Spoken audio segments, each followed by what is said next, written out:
everyone. I'm Jay Lewinsky. I teach yoga here at PED 109 and I'm just wondering, since you can't always see my feet, well, you know what, I can just scoot back a little bit, because I realize you can see a whole lot of my ceiling, but I also know from my experiences with Zoom that sometimes things I think other people can't see, they can. So I hope that when you need to see my feet, you can. If you can't, someone just please yell out. I teach PED 109 here at Lord Fairfax Community College, and forgive me, sometimes I'm going to forget the words that I'm saying. I had brain surgery recently, and I have little retention issues now, so I'll pull out the wrong word. So a lot of times, if you copy this, that'll help you. And if you watch what I do, do not, the most important thing that I can tell you before we actually start, and I do this a lot, that means flow. Moving along with the exercises is that what I look like may not be what you look like. So the most important thing about spending your life in a chair, this is very helpful for people that work at a desk, is to get up. Don't forget to stand up. Every 5 minutes, every hour for 5 minutes. I can't tell you how important that is. Just walk around, move a little bit, even use your chair for a little bit of stretching. Let's, something like this, anything to get out of that chair. There's so much evidence now that spending more than an hour in a chair is, well, I don't think it's quite as, but there are some risk factors that are as serious as smoking a cigarette. So try to get up every hour, even if it's simply just walking around, going to get a drink, making yourself a cup of tea, getting an orange, whatever it is. Find a way to get on these at least once an hour for about 5 minutes, if possible. Sometimes work doesn't make that possible, but try to do it. Try not to stay in your chair too long. The next thing I'm going to do, and it's not on the list, is show you how to sit in a chair. How you sit in a chair. See where my glutes are? They touch the back of the chair. This is so important. And sometimes people don't even realize, they can't even tell whether their glutes are evenly distributed. I happen to have extremely generous glutes. So you can actually pick up the flesh of your glutes. No one's watching you. You're only watching me. And if you rock around a little bit, and you can do it on a chair like this too. It's actually easier on a chair that's less padded. So you notice where my glutes are in this chair. They're literally coming out the back of the chair. You want your glutes as far back when you sit as possible. And I knew that I would have to take off my cool LFCC sweatshirt at some point, because you really can't see some of the body parts. So the inside of your elbow, I call that the eye of your elbow. And you want it to be kind of facing forward. And look what happens to my back. So here I am writing or doing something, and then I turn the eyes of my elbows forward. And it immediately rotates my shoulders out. And look, ear, shoulder, hip, one long line. That's what you're looking for. Now being like this is so destructive to us. And that's why chair yoga can be very helpful to you. Time for a drink of water. The first couple of things I'm going to show you are just ways to help you wake up a little bit. If you're tired, if you didn't go to sleep at all last night and you come to work, they're not going to help. But if you're just feeling a little bit, that middle of the day slump, a couple of these things will really help you. So I can't see too well without, first after I teach you how to sit, then I got to teach you how to breathe. So when you breathe, you should be able to feel your navel approaching your spine when you exhale. When you inhale, you should be able to actually feel your belly expanding a little bit.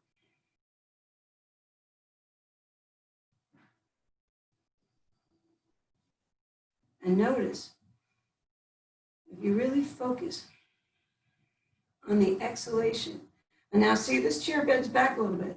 So I'm not like this. My glutes are all the way in the back. But my eyes are the elbows. Even when I turn them this way, I imagine they're this way. And believe it or not, just pretending they're this way, even when they're that way, keeps you upright. But exhale and imagine that your navel is approaching your spine every time. And if you really focus on the exhalation, let's say someone just came in your office and yelled at you. Maybe didn't yell at you, but said something that you really didn't want to hear. A couple of really deep exhalations into the belly. The inhalations take care of themselves. That's what we call diaphragmatic breathing. You breathe from the belly, and the diaphragm expands and contracts to open your lungs, but it starts here at the navel. So that just those deep exhalations, a couple of them at a time. See, notice when I do it, my eyes closed. I don't know if you can see that well, because I'm kind of far away, so you can see my whole body. But just doing it makes my eyes close. It's deeply relaxing. And that's one thing you can do to help you relax at work. Now, there's a couple nifty things you can do to help you wake up at work. And one of them is you can take the heels of your hands and place them on your eyebrows. I'm going to move my shoulders to the side so you can see, but you wouldn't normally do that. You'd just be like this. You would just look like this. Take the heels of your hands, place them on your eyebrows, and pull your eyebrows up as if you're looking surprised. And there is some connection that your brain makes with the activity that you're engaging in that makes you feel more wakeful. There is another version of that too, where you can sit at the desk, cross your legs. This rolly thing we put on the carpet fails miserably. But you put on your, you sit at the desk, and if you're in a rolling chair, even if you're not on a carpet like I am, so you can just push your chair back. And you push your chair back till your forearm does the same thing, holds your eyes open. You're looking at the floor, and your eyes open very wide. And it actually gives you a little more wakefulness. And I've come to realize that this may not be the thing I want to do. But while I'm moving this, conversely, the same thing works. Pull them down. Pull the eyebrows down. If you're very, very tense, this will relax you because it makes your body think it's falling asleep. All these little activities make hormones happen in your body, creates all these physiological changes that allows you to feel the way you're simulating that you feel. Of course, you can do the same thing. I'm going to switch my hands. If you sometimes do this, do this. If you always cross your leg with this one on top, start trying this one too. We'll talk about that more in the future. So you can do the same thing here. You can use your forearms. You can press your head towards them. And if you're at a desk, I hope you're practicing along with me so you can get a feel for what this feels like. And you can feel it closing your eyes. And after a couple breaths, you're going to start to feel more relaxed. We look for about 5 breaths in most of the things we're doing here, because that's about the amount of time it takes for your stretch reflex to catch in. It's about 15 seconds for most people, and it allows you to sort of sink more deeply into the pose. And I gotta put my glasses back on. Calm eyebrows, awake eyebrows. Okay, Kapalabhati. Kapalabhati is not for when you're anxious. I'm going to show you this breathing technique. It's only for when you're sleepy. Like say you've been driving for 9 hours and you're falling asleep. This will not keep you awake. But if you're just need a little kick of energy, Kapalabhati will help you. It takes a while to learn. So I'm going to try to show you in a chair, but I might have to stand up to really give you an idea. You're going to exhale, and your navel is going to approach your spine very quickly. So you see what's happening to me? And you, pardon me, excuse me, you won't learn that right away. It takes a while to learn to do that quickly. That is not for anxious. If you feel anxious, do not do that. Because what that does is it physiologically kicks in your fight or flight response, and it will wake you up. Trust me, I was extremely nervous coming in here. I'm still a little nervous, but that woke me up just enough so that what the fight or flight response is for. It's not always going to make you more nervous. Sometimes it's going to give you the energy that you need. That's why we evolved that way.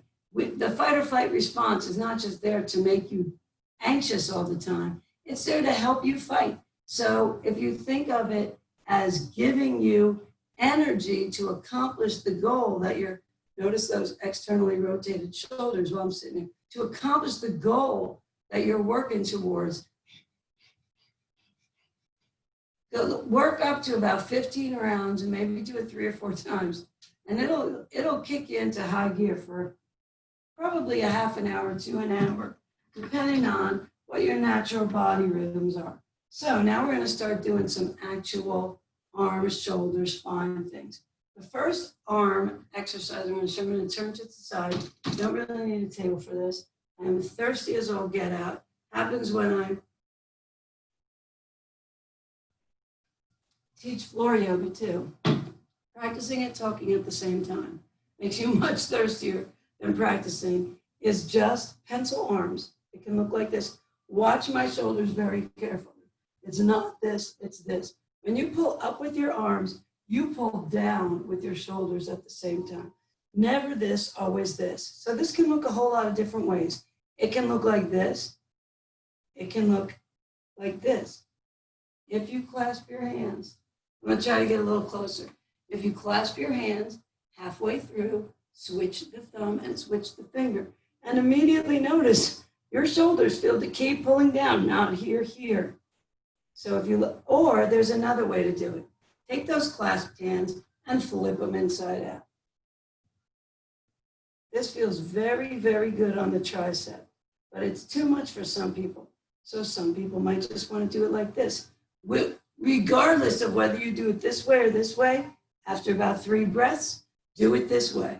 And immediately you'll notice my shoulders feel different when I do it this way. Why is that? Because none of us are 100% balanced. None of us. It's just not, because mostly I think the reason, well, we lead with our dominant hand all the time. But the biggest reason I think is this. We sit in a car, we use this foot to do all the work, and we kind of lean back instead of easing our, and if you're on a long car drive, keep remembering about every hour to ease your glutes back. And actively do something with your other foot. Sometimes I just take my other foot and I press it against the floor because this foot does so much. We usually have a lot more flexibility on this side of the body. And trust me, all the yoga in the world probably won't make you even, but it will do a good job in creating more balance between you. Eagle arms, I'm also going to turn to the side so you can see this. Everybody's going to look and feel different in these poses. Do not aim for looking like you see these in a book or you see me doing them. Aim for the spot where it feels good. We call that the edge. So you're going to inhale your arms open and you're going to exhale, close them. So whichever arm is on the bottom, you're going to move it towards your face. Everyone is going to look very different here. And whichever arm is on the top, you're going to ease it towards the other hand. Some of you are going to come all together, twist it up like a big prayer. Some of you are going to not even do this. Some of you are going to be here. That's as far as it doesn't matter.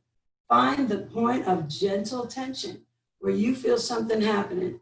Now, wherever you are, ease your elbows towards your navel and relax wherever you are. Easing your elbows towards your navel does what? It keeps those shoulders away from the ears. This is a result of this. So a lot of chair yoga is created to counteract this and create this opening in the pecs, the squeezing together of the scapula. Okay, so let me remember I was this way. So a lot of times I tell people, look at the arm on top. Inhale them open, exhale the other arm on top. And I almost guarantee it's going to look and feel different. Now you're going to take the top hand, the bottom hand, and bring it towards your face. And then you're going to take the top hand and look for your hands, wherever that is. Doesn't matter if they touch, just move them toward the other hand. If you like, you can fully twist and pray. If that feels comfortable, wherever you are, ease your elbows towards your navel and relax wherever you are. And you're always looking in all of these different poses for about 5 breaths. I'm rushing through to teach you or to demonstrate for you as many as possible. That's another thing. I do not teach yoga. I'm a yoga instructor. The only person who teaches you yoga is you. And that's absolutely positively. You'll hear lots of people say they're a yoga teacher, and it's a perfectly respectable thing to say. But in reality, the yoga teacher for you is you. The way you learn these things is by practicing them. You will get absolutely zero benefit out of them if you don't practice them. And you'll find that every day that you practice these moves is different. Every person is going to look different. And if you want to do what I'm doing right now, every day different, every person different, and every side of the body, both sides of the body different. What feels and what looks right on one side may feel and look wrong on another. Like many of you, I'm working from home. So you may hear Holly and Lily having their say. You also may see my cats, Ivy and Spruce, show up anytime. So that's eagle arms. And eagle arms, all of these moves that I'm showing you, you can do them 20 times a day if you want to. As long as you don't move past the edge, the point of gentle tension, you're never going to hurt yourself. You do them as many times as you need. Oh, Nick's home. I also live in a family. Nick, if you want to come down, you can. You just have to step over the gate so the dogs don't come down, okay? So where were we? Cow face arms. Cow face arms are super cool. There's also cow face legs. We'll show you that later. And there's a whole cow face that you do together if you're on the floor. Cow face arms. I'm going to take my right arm. This might be easier to show you in this chair. Let's start with my left arm just because usually I have my right leg on top. So I'm going to take my right arm. I'm going to bend it like a regular tricep stretch. And then I'm going to take my left arm and I'm going to look for the hand and see how far away it is. If you're at a desk and all you've got is a yardstick, you can still gently, don't push. Move your hands closer to the other. Every day is different. Every day is different. Cow face arms really open the chest. I never use a yoga strap. I'm a resistance band user. And then because it actually gives me a little more benefit. I feel a little more, but today my right shoulder's saying no. So I got to move back. If you feel your body say, you're in too deep, back out. There's no yoga Olympics. It's not a contest. Do not worry about how you look in the pose. Look for where it really feels like something is happening for you. So check it out. I'll use the strap first on this side. I bring my right arm, not here, here. I can't stress that enough. When you raise your hand, you pull down your shoulder. Not just when you're practicing yoga, for the rest of your life. And then you look for the strap.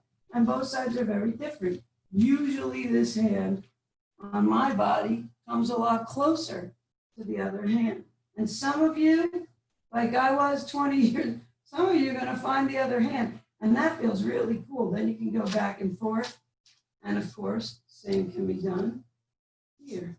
And as you practice, as you get a little more flexible, some days they're going to come closer together. Muscles are elastic and plastic. Muscles are elastic. You can extend them and contract them. They're also plastic. You extend them enough times, eventually they become a little bit permanently elongated. So it doesn't mean that you're going to be in Cirque du Soleil, but you're going to get incredible relief. The more I practice these things with you, the better I feel. This one is Nicholas Arms. I named it after a guy that just came home. When my son was 19, he lost 62 pounds. And he's very tall. And all of a sudden he started sitting. This one you can lean back for if you want. But make sure those glutes are all the way in the back, evenly distributed on both of those. Should find the bones under there somewhere. Evenly distributed on both glutes. And he started doing something after he was finished eating dinner. He would take his arms like this. And then he would put one on one shoulder and one on the other shoulder. Oh, I'm tipping over my makeshift desk. And it feels so good. My kid sort of invented this. I never saw it before. And then, of course, how do you know you're doing the same amount of time on both arms? You count the breath. That's how you know you're getting the same amount of time on both sides of the body. You count the breaths. And you're not going to do all of these every day. You're going to say, oh, you know, my tricep kind of hurts. Let's do this. I feel kind of stiff in my neck. So let's do this. I'm going to push my right hand away. I didn't even do it under the chair. Push my right hand away as if I'm pressing on something. This chair's in the way. As if I'm pressing on something. I'm just going to tip my head to the left. If I want to go deeper, I don't pull. I just place my arm on top. And the weight of my arm intensifies the stretch. Conversely, I'm going to press away. There's my little hoodie. Press away with my left hand if I decide I feel like it. And some days I don't. Some days this is enough intensity for me. Every day different. Both sides different. So yes or no. You might do it on one side and not the other. That doesn't matter. What you're looking for is the benefit. Yoga is one of the few physical activities. You know, I used to run a lot. Clearly not anymore. But the benefit, well, you do come home feeling better. You're all sweaty and kind of loosened up. But the real long-term benefit takes a long time to really notice that you're, oh man, I'm getting faster, I'm going longer. Yoga benefits you immediately. So you're looking for that immediate change. Immediate. So we're going to flip this bad boy over. Desk dog. Desk dog can be done in a chair.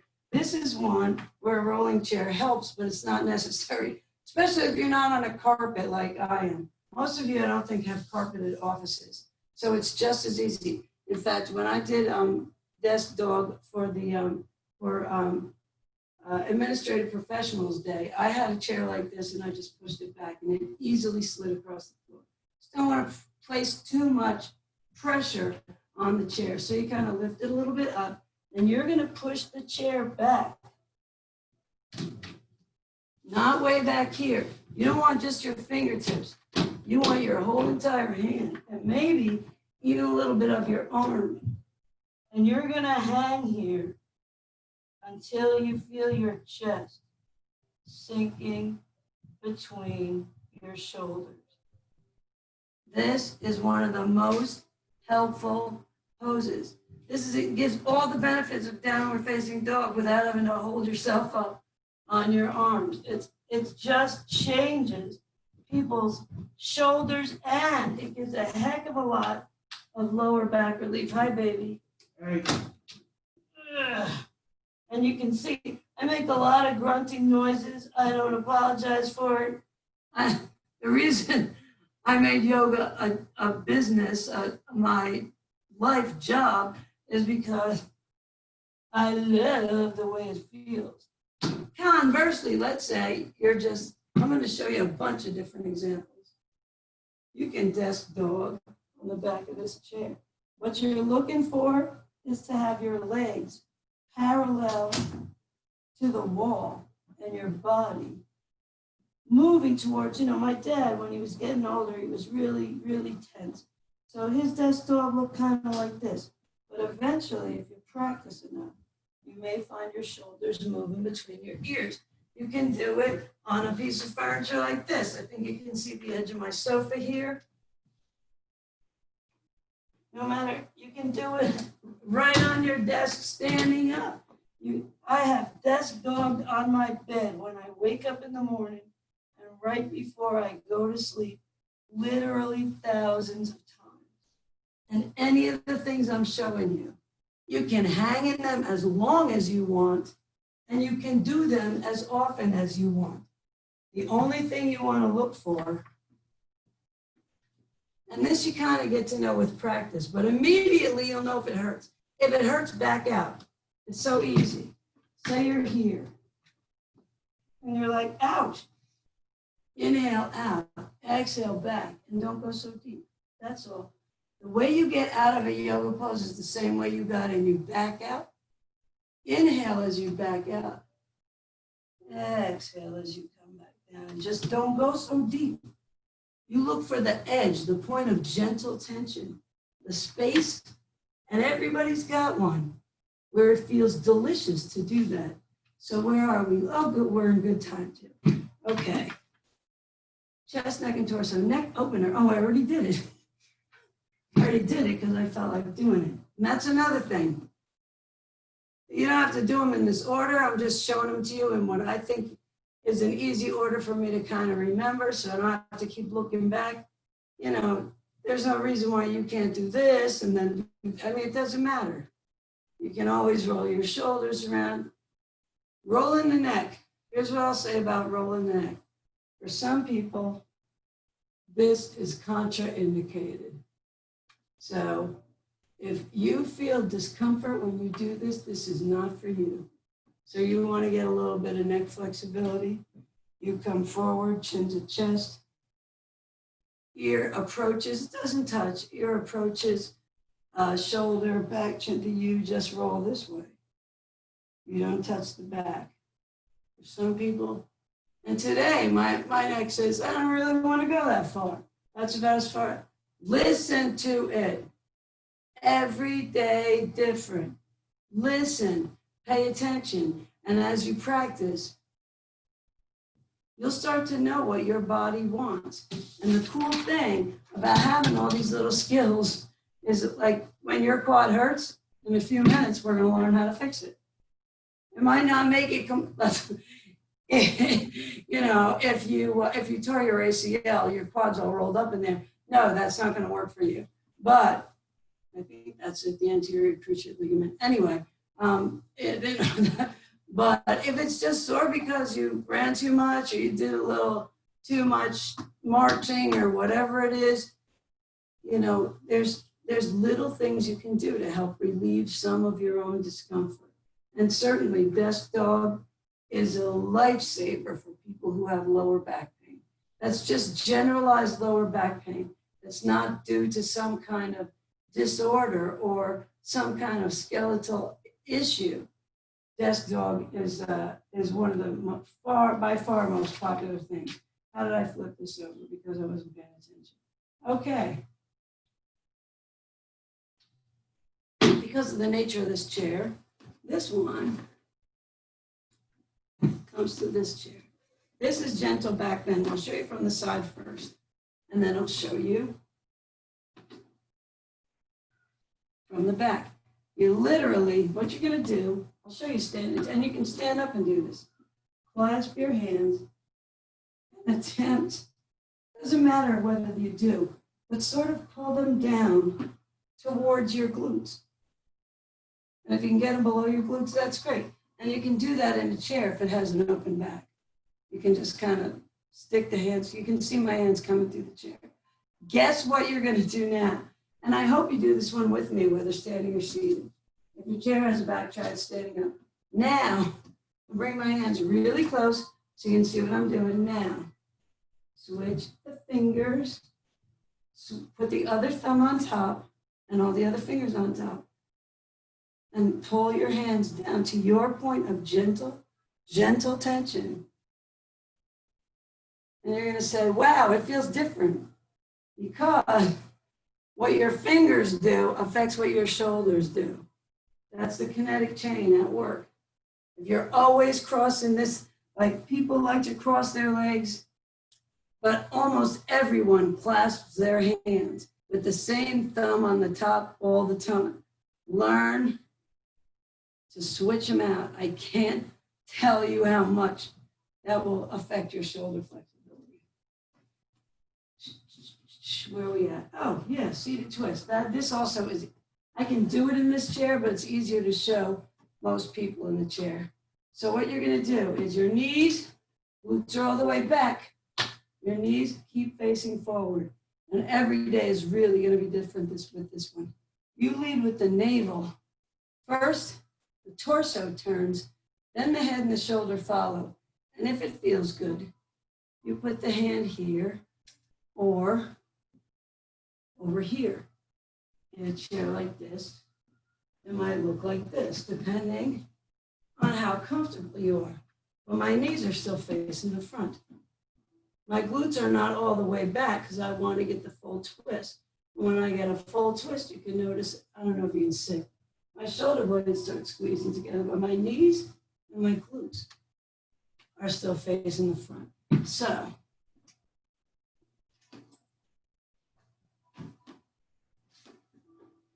here I am, my glutes are all the way in the chair because this is a smaller chair. I can come here, I can come here, or I can, let's see if I can show you. I might be able to show you on the other side. Yeah, if I turn the chair a little bit. I can put my arm in between my back and the side of the chair and get an excellent twist. And it really feels great. Don't go so deep if it doesn't feel great. Just remember, this is enough of the twist. This is enough. Always lead with the navel. Don't go like this and then like that. This turns you. Think of these, your shoulders and your hips, as a rectangle. Turn the rectangle all at the same time. Without this, let's say you got one, that's not a rectangle anymore. So it helps you remember to keep the shoulders down. Lead with the rectangle and then put the hands wherever it feels right to you today. And every day is different. I got to do a little of this now because I twisted a little bit more to the right. And I feel it. Where are we? Where are we? Where are we? Hey, seated forward bend. There's a whole bunch of different ways to do this. I'm going to take my shoes off at this point. I'm going to move this chair out of the way.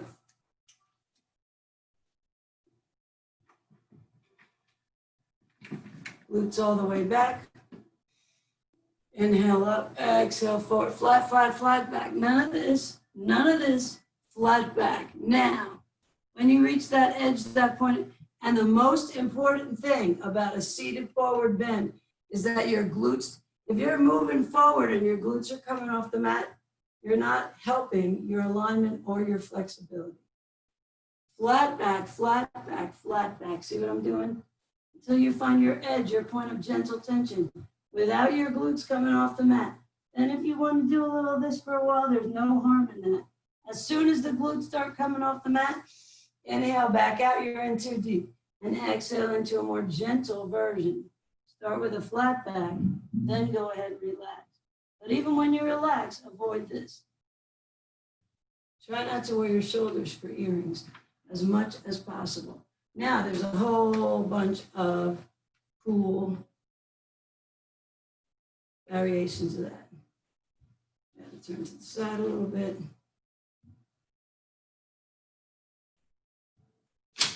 Or you can do it one leg at a time. Now, let's say your leg doesn't do this. Just bend it. If you are pushing the foot against the arm and pushing back, excuse me, the hand, push the foot against the hand and push the hand back against the foot, you'll find the correct intensity for you, even if it's here. It doesn't matter. People say, I can't touch my toes. Yes, you can. Bend your knee. Bend your knee. And then gently, as you sit for a couple of breaths, just keep pressing the foot and the hand against each other. And you'll find that if you keep your shoulders from doing this, you even get some cool shoulder traction out of that. And you go as long as you want, or you use a strap. You can go one leg at a time, or two legs. You can even use another chair. Oh, you can't see the other chair. Zoom. Zoom is so fun. Forever I get to remember how goofy I look. Check this out. Actually, this is a forward bend. Because if I was standing up, what would I look like? I would look like this. So anytime your feet approach your face, you're in a forward bend. Sitting in a chair is a forward bend. That's why so many of the things that we showed you involve, there's a little bit of back bend involved. Cow face arms have a little bit of back bend. Eagle arms do not, but they give you this excellent relief. That's great. You know what? While I got this strap in my hand, this isn't on the list either. It's not a yoga move, but I got a little extra time, so I'm going to show you. Yeah, I think we're in pretty good shape. So I got a strap. I'm going to try it, just demonstrate in case you don't have a strap. What I got is I'm just laying my thumbs, laying this yardstick on my thumbs. And now I actually am going to lift my shoulders just a tiny bit, not way up here, just a tiny bit, so that I have more rotation. Now watch what I'm going to do. I'll show you from the front. I'm just going to keep lifting my arms, and everybody can do this. Everybody can do this. And there's a point where your arms, you don't bend the elbow. There's a point where your arms won't go any further without bending the elbow, unless you make them wider. And then they keep going back and back. And this yardstick is not long enough for me. That's why I use a resistance band. It's a great, great, great, great, great, great way to maintain shoulder flexibility. And as slow as you can stand it. It's kind of stuck to the chair. You're going to slowly, slowly, slowly, slowly come back. Nothing that I've ever seen in a land exercise. Some aquatic exercises do, but I have never seen any land exercise that increases your shoulder range of motion more than this one. Nothing. You do that for 3 weeks twice. 3 weeks twice. And all of a sudden, you'll be able to reach something in the cabinet that you couldn't reach before. So we were on legs and lower body, but I couldn't stop thinking about this. Now, pigeon legs is different for everyone. This one you can't really do if you're in a pencil skirt, or unless you have an extremely long dress. I would not recommend doing this in a dress, but I have done this in a skirt. If it was a nice long skirt. You're going to take the ankle of one foot and you're going to set it on the knee of the other foot. There's 2 different ways to achieve this. One of them is with a flat back, not here, with a flat back, you gently approach the foot. You're bringing the right foot closer to the left shoulder. And at some point, you're going to say, that's enough. That's your edge. If it's too much, inhale out, exhale into a more gentle version. This is half pigeon in a chair. And there's 2 ways to approach it. The other way, and this way I definitely recommend only if you're not wearing a dress, you bring the foot closer to your shoulder instead of bringing the shoulder closer to your foot. There's all kinds of things you can do here. If you want to stick the foot in the elbow, you can rock it back and forth. It's called rocking the baby, but it doesn't matter. It doesn't matter if your foot's here. It doesn't matter if your foot's here. As long as you feel something happen. And as soon as you feel something happening, that little point of gentle tension. A lot of people say pigeon is painful. They're going too deep. If this is your pigeon and you don't even lean forward, just putting the foot on the opposite knee will absolutely increase your flexibility in the outside of your glutes and a deep muscle called the piriformis. And as you get more comfortable, you can simply begin approaching the knee with the shoulder. And when you're ready, of course, and I have to, because otherwise I'll feel lopsided all day. But I'm going to look and feel different on this side because my level of flexibility on the left is not the same as the right. So I'm going to gently, gently, gently ease forward. Hi, Curtis. Until, and everybody's, but notice, flat back, flat back, flat back, flat back. None of this. None of this. Flat back. And then you hang. But if that's not for you, just stay here. For many people, this is a new feeling. So just enjoy the feeling. It's too intense. You can even come a little bit off the knee. Just get used to bringing this foot towards this knee. And eventually you'll play around with approaching the shoulder with the foot. And of course, the other version is to just simply bring the foot closer to the shoulder. Left foot approaches. And notice for my left foot doesn't approach my right shoulder anywhere near the way the other one does. It's very hard for me to put my hands together this way because both sides of the body are different, every day different. So don't agonize. Wherever that feels good to you. Start here, see how it feels. If you want to come forward, if this is too deep, bring the heel to the outside of the thigh. And there you got to bring your glutes a little towards the front of the mat. And just get used to this kind of feeling until you're comfortable here. And then you're comfortable there. Takes time, but you'll definitely increase your flexibility. Cow face legs. Cow face legs are not for everyone. And you can't see what I'm doing if I demonstrate in there. So I'm going to come to my trusty folding chair. Cow face. Cow face is the pose that most of my students say, I hate that pose. Pigeon, which I just showed you, happens to be the pose that most of my students say, I love that pose. And I don't know, I don't know if there's enough room. Okay. Yeah, I don't know if I'm going to have to show you in the other chair. The seat isn't big enough because your whole entire leg is up here. So you take one foot and you slide it under there. And then you cross the knee and you take that other foot and you tuck it under there and you stack the knees. It's not for everyone, but it feels really, really, really good. Really, really good. Doesn't matter if my knees are not stacked directly on top of each other. I don't know if you can tell because I'm in Navy. Yeah, you can see they're not really stacked. And then of course, so you start like this.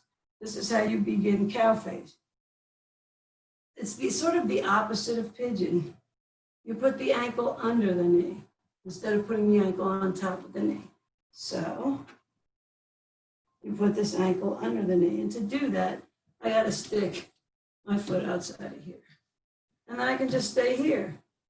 So, this is a perfectly acceptable and delicious cow face. This feels great. That's what you always want. You want the spot, not just that feels, the edge is not just a point of gentle tension. It's a sweet, delicious spot where you're doing something good for yourself. Then, if the day comes that you feel up to it, I got to adjust my glutes a little bit and make sure both your glutes, if to get here, one of your glutes comes off the mat, no. All seated poses have one thing in common, both glutes on the mat. On the mat. Well, this is not a mat, sorry. It's a chair, but the same thing in the chair. And remember, both glutes on the chair when you're not practicing yoga. Both glutes on the chair when you're eating dinner. Eyes of the elbows forward. Get those glutes back. Ear, shoulder, hip, one long line. All the time. In a car, you find yourself, it just naturally happens. You start, really grooving and the foot comes out and you're like kind of laid back. Remind yourself to sit back every once in a while. Keep yourself going. Dancer, it can be standing or seated. I've had an injury to my left knee, so I'm going to try to demonstrate dancer standing on both sides, and then I'll show you a seated version. You just find, now for a lot of people, that just doesn't happen. But what you can do is you can take a strap. And if you don't have a strap, an old tie, anything, then you can begin to find the foot. That's what I have to do on my left side. My left side, my foot doesn't come to my hand anymore. And there's a little back bend in here. The more you push your foot against your hand, and the more you push your hip flexor forward, the deeper the back bend is. The other side, I'll be very surprised if I can see, well, yeah. Because I still gotta kind of struggle. So I'm gonna show you a seated version. And then the more you press the foot against the hand, the same as in a forward bend, in a back bend, the deeper the pose. So you have a choice how deep you want to go. But you can always use a strap in a chair as well. This one might be easier to show. In a folding chair. So you come up off the edge, but both, I can't tell. If I'm fully, oh my gosh, it smells good upstairs. We got white chicken chili in the crock pot. So same deal. You look for the foot, either with or without a strap, and come to the edge of the chair. You still have both glutes on the mat. And you just press the foot against the hand, and you pull back with the hand against the foot. And you'll get a nice little back bend. Opening the chest, squeezing the shoulder blades together. Counteracting that endless crap we do here, sorry about the crap. And conversely, every day different. Today, I'm finding the ankle. And you just press. But both glutes are solidly relaxed into the mat. Pressing, but not working. The part of you that's working is your quadricep and your hip flexor, and maybe your shoulder a little bit. Because if you press deeply enough, you start to find a back bend, pulls your shoulder back, and it feels delicious. So, man, that went quickly. The only other thing I have to show you is really not a chair yoga pose. Pardon me. Oh, you know what? I meant to throw in this too. Seated cat-cow is pretty cool. So cat, when you're on the mat, it's a tabletop pose where you do this little business with your spine. This is a really nice thing. And you can do it in a chair. You can inhale, arms out. Exhale. This is the one time you get to really kind of lay your shoulder, but while you're exhaling, notice your navel really approaching your spine. And you can mix seated cat-cow with eagle arms. Watch this. Inhale up, exhale, bring them towards the navel. Inhale up, exhale, bring them towards the navel. Flip them around.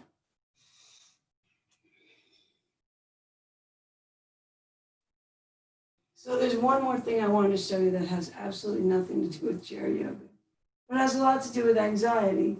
And yoga and anxiety work together because regular yoga practice absolutely helps you. It doesn't make anxiety go away.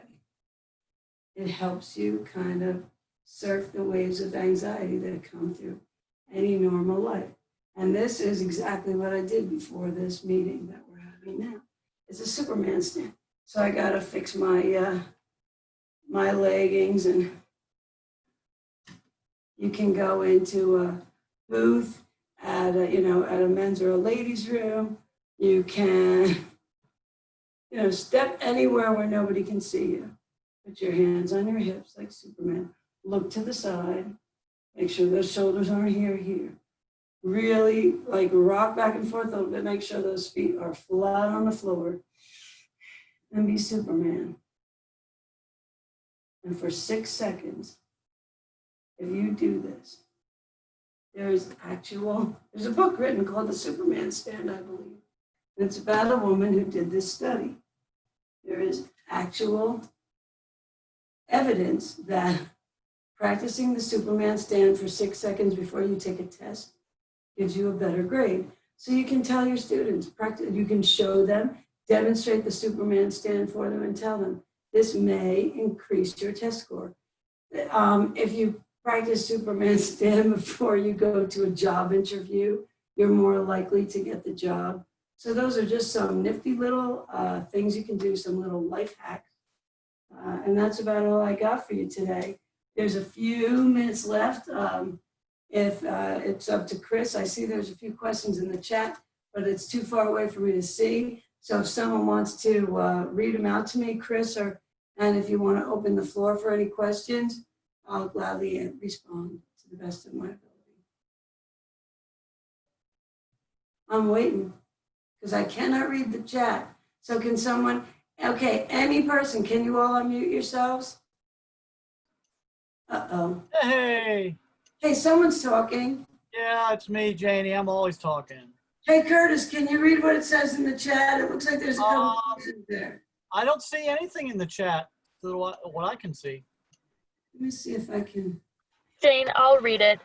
It may be because Curtis came in after it. I'm not sure, but Probably why. Wendy basically just said that she is grateful for you telling everyone to listen and not cause pain, how every day is different and there are no Olympic goals to reach, because she was talking about her specific injuries. And so she's able to do the things that you are demonstrating, even with injuries. So she appreciates those adaptations. Thank you, Wendy. And I just want to thank everyone. If there's I'm Dee Lewinsky at LFCC. If you have any questions, if you're my students, please contact me through Canvas at my student email, because you all go into it's not purposeful, but you all go into a different file and I don't see them. But please feel free to contact me with any questions. And I just want to say, I always take my glasses off from this. Namaste. I honor the light in you that is the same as the light in me. And thank you, thank you, thank you for practicing yoga with me today. Om Shanti, that means peace. Be happy, be safe. I know this is a tough time, and God bless everybody. And thanks so much for joining us. Thanks, Jane.